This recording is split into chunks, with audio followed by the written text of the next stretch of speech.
आप सबको मेरा नमस्कार। हमारे चैनल पर आप सबका स्वागत है। आज हम टीचर्स डे पर ग्रीटिंग कार्ड बनाएंगे। चलो अब हम ग्रीटिंग कार्ड बनाना स्टार्ट करते हैं।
ये हमारा ग्रीटिंग कार्ड बनकर रेडी हो गया है।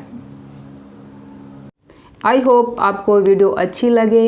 इस वीडियो को लाइक करें, कमेंट करें, ज़्यादा से ज़्यादा शेयर करें। अभी तक जिसने चैनल को सब्सक्राइब नहीं किया है वो सब्सक्राइब करें और बेल आइकन को प्रेस करें ताकि हमारी आने वाली वीडियो का नोटिफिकेशन आपको मिल सके। Thank you.